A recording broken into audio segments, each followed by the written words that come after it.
Olá, seja bem-vindo ao AB Cérebro, um programa de televisão voltado para a divulgação de neurociências. Hoje nós temos aqui conosco o Eduardo Bodenariuque Fontes, que é um educador físico que vai falar de uma pesquisa que ele desenvolveu e acabou de publicar numa revista de alto prestígio na área de educação física.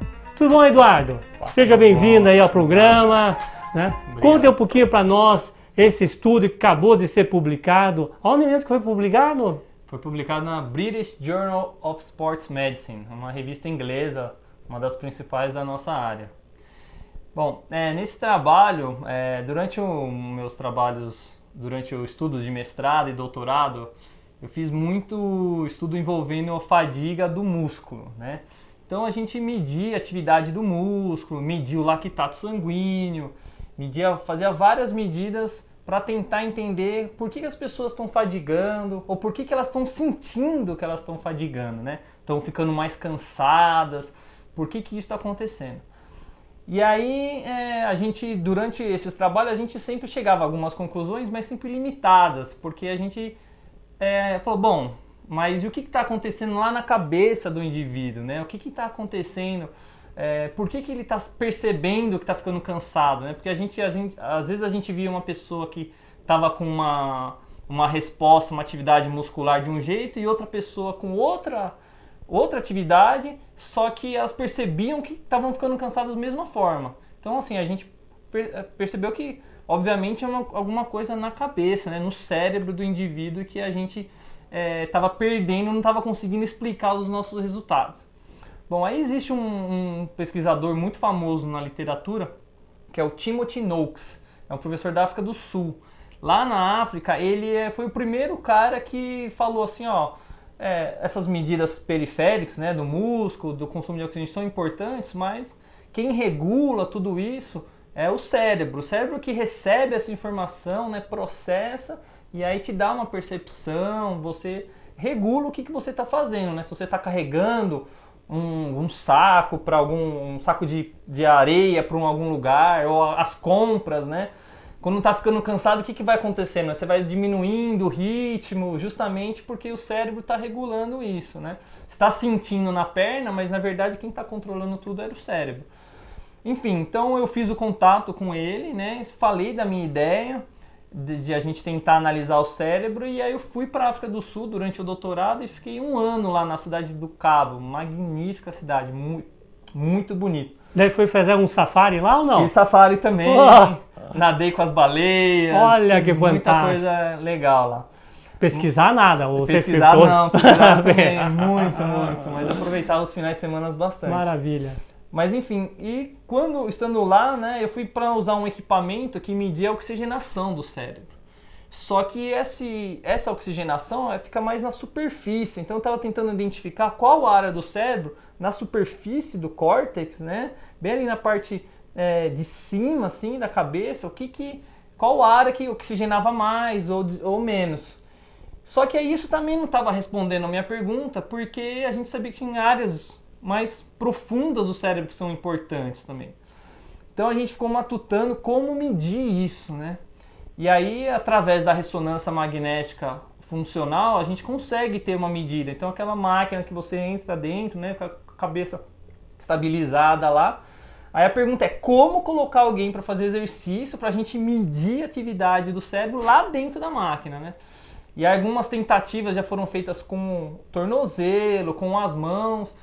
Mas exercício mesmo a gente tem aquele que mexe bastante com o consumo de oxigênio, com frequência cardíaca. Então tinha que ser um exercício cíclico que a gente fala, né? Correr não dava para virar a máquina e botar o indivíduo correndo numa esteira, não tinha como. Então a gente criou uma máquina que ele pedala deitado, então ele fica com as pernas para fora e o cérebro fica lá adquirindo as imagens que correspondem à função do cérebro. Então uma bicicleta. Exatamente, uma bicicleta dentro da sala de ressonância magnética. Só que o problema, mais um problema, né, é que para você ter uma bicicleta normal lá dentro não é possível, porque tem que ser equipamento não magnetizado, porque, né, tem aquela força que a máquina atrai, né, o magnetismo, como se fosse um ímã muito grande que atrai o ferro para dentro. É uma força muito forte, né? Então a gente teve que criar uma bicicleta adaptada com materiais não magnetizados, né? Então borracha, plástico, aço inox também de alta qualidade, que também não tem magnetismo. E aí a gente criou esse aparato, que por acaso quem criou foram meu pai. Tudo entre família tudo agora. Tudo em família, acho que só isso mesmo para aceitar esse desafio. É verdade, hein? E acho que nenhuma outra empresa... Acabou a família assumindo essa parte Exatamente. científica da coisa. E aí meu pai acabou indo lá para a África do Sul, levando equipamento, e a gente realizou a primeira aquisição do cérebro, atividade do cérebro, das áreas tanto superficiais como profundas, utilizando esse novo equipamento. Que a gente acabou de publicar os dados. Então a gente traz uma nova método, uma nova forma de mensurar a atividade do cérebro durante o exercício. Então isso é interessante, porque a gente pode comparar, por exemplo, por que às vezes as pessoas obesas sentem mais cansaço que as outras, porque alguns idosos, ou com alguém que está com uma fadiga acumulada, ou fadiga mental, né, está cansada de fazer muita coisa. Olha só. Então a gente está conseguindo, pretende agora descrever, né, como que a fadiga é formada nessas diferentes formas de exercício e por diferentes populações. E você chegou já a ter algum dado, Edu, sobre a questão de colocar a pessoa para pedalar, e essa questão do cérebro lá está mais ativo ou menos ativo, que você falou que ela comanda a questão do esforço, é isso? Exatamente. Fala um pouquinho sobre isso, porque você desenvolveu essa ferramenta para poder começar a explorar essas questões aí que você levantou, Sim, né? Exatamente. A gente tinha que, a gente fez o equipamento, tinha que testar para ver se realmente funcionava. Então um problema era justamente mexer a cabeça durante o pedalar. Então imagina, tinha que pedalar e com a cabeça estável, né? Então a gente treinava os sujeitos, os indivíduos, para conseguir pedalar sem mexer a cabeça lá dentro da máquina. Bom, e aí os dados, né? O que a gente encontrou? A gente encontra áreas que estão associadas ao comando, né? Que é o córtex motor, que dispara essa informação para o músculo. Encontramos as áreas que também recebem, né? Então tanto o efeito que para frente, o feed forward que a gente fala, mas também o feedback. Então a gente tem essas duas áreas. Complicou aqui, hein? Dá uma explicada melhor, Edu. O feed forward que a gente fala é quando a informação que sai, né, do cérebro e vai direto para o músculo. Isso é o feed forward. E o feedback, né, que está retroalimentando, né, que está recebendo informação. O que está acontecendo no músculo? Essas áreas estão sendo ativadas também. Então tanto a informação de mandar o drive, né, a informação para o músculo, como a área que está responsável por receber, a gente encontrou essas áreas muito bem descritas. Além disso, o cerebelo, que é uma área que está envolvida com a coordenação motora, então o indivíduo tinha que manter a coordenação ali, pedalar no mesmo ritmo. Então é uma área bastante importante também. Além disso, a gente fez comparações, por exemplo, quando um indivíduo estava sentindo que o exercício estava leve, contrastou, né, comparou com quando a pessoa estava sentindo exaustivo. Então, quais são as áreas que estão associadas quando você está sentindo esse cansaço, né? Então, a gente achou pré-cúneos, que são áreas que são pouco estudadas, mas estão associadas ao estado de consciência do indivíduo, né? Além do giro singular do posterior. Então são áreas que ajudam, então assim, a gente explica, né, no sentido de essas áreas vai deixando você cada vez mais consciente do que você está fazendo, e com isso você vai, então quando você está ficando cansado, né, você vai percebendo isso cada vez mais e mais e mais, uma hora o cérebro manda você parar para justamente te preservar. Olha só. Mas aí se você estiver muito motivado, né, estiver no final do Campeonato Brasileiro, lá você tem aquele carrinho, é óbvio que você não vai... Vai, Edu, vai, Edu, vai! É óbvio que você não vai parar de correr porque você está cansado, porque tem muita motivação em volta. Então a gente está entendendo a fadiga, um balanço, né, do tanto que você está fazendo de exercício, aquilo que você está recebendo, né, aquilo que está ficando cansado, que está recebendo, mas também qual que é a sua motivação para fazer aquilo. Ah, será que é só uma corridinha no lago? Que aí você sente um pouquinho a perna, você já para. Uhum. Mas se for, de repente, a final da maratona, nas Olimpíadas, um monte de gente gritando, você está sentindo aquilo ali, mas você sobrepõe, né, a vontade e acaba superando aquelas sensações ruins, né, que a do exercício estão te causando. Então, o cérebro, de fato, até pode manipular isso, essas percepções. Como é que funciona? Ele mesmo manipula ou a gente tem maneira de a gente começar a mudar essas percepções?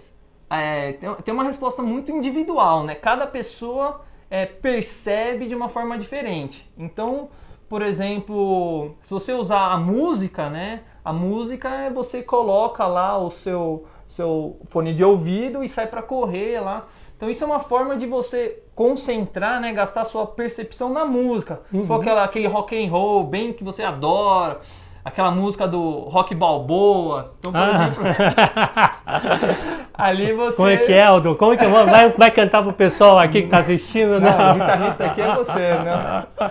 Mas enfim, você acaba ficando mais motivado, a sua percepção, né, muda para o que você está escutando e aí, consequentemente, você fica mais tempo correndo, né? Então, recentemente agora a gente fez um outro estudo bastante interessante também. Fomos os primeiros a fazer, publicado também na mesma revista, que a gente deu colocamos os eletrodos sobre a superfície, né, da cabeça, e a gente soltou alguns choques assim um choque bem de baixa intensidade. Um indivíduo nem percebe que não é eletrochoque, cai no chão, né? Nem percebe que tá tomando choque. Só que esse choquinho, né, ele chega na área que você, de acordo com você... Esse choque é tipo de pilha ou não? De pilha, exatamente. Ah, é um aparelho de pilha, né, que a gente tá. adaptou, que esse choque de pilha, ele passa para os eletrodos e você consegue ainda diminuir ainda mais para conseguir garantir. Só um atento. Não façam isso em casa, tá? Isso ali é os pesquisadores que têm um controle de toda a situação. Eles estão fazendo uma pesquisa na área com toda a segurança possível. Sem dúvida. Tá? Sem então dúvida. não tentem fazer em casa, tá bom? Não, com certeza. Tinham com médicos presentes, com tudo muito bem controlado. Tá. Mas enfim, a gente conseguiu estimular uma área do cérebro que a gente conseguia abaixar a frequência cardíaca do sujeito. Olha! E aí, abaixando a frequência cardíaca, na hora que ele ia correr, ele sentia ou ele percebia o exercício mais fácil. E aí, consequentemente, ele acabou tendo um desempenho muito melhor do que sem o choquinho, né? Então, mostrando também como é importante, né, o cérebro no exercício. Então, agora a gente, eu voltei lá da África do Sul para dar continuidade nos meus trabalhos aqui. E aí, por fim, agora a gente está tentando aos poucos avançar cada vez mais, detalhar cada vez mais essas informações e sempre tentando aplicar, né, explicar o que está acontecendo para tentar aplicar e passar para a comunidade como um todo. Legal. Uma mensagem final bem rápida, Edu, para um jovem que está assistindo, que quer adentrar no mundo de pesquisa, que quer ir para a África do Sul também, que nem você fez. Qual que é o caminho? O caminho eu acho que você ter persistência e não ter medo de ser feliz. Eu acho que você procura as pessoas acreditar que as pessoas são boas, né? Faz o comunicado, explica o que você quer, se prepara para explicar aquilo, né? Então você convencer a pessoa que você está com uma ideia boa e aí meter as caras, que a gente fala. Ir pra cima, que com certeza as coisas acontecem. Legal. Então, seja feliz, fique ligado no AB Cérebro. Obrigado, Edu. Obrigado.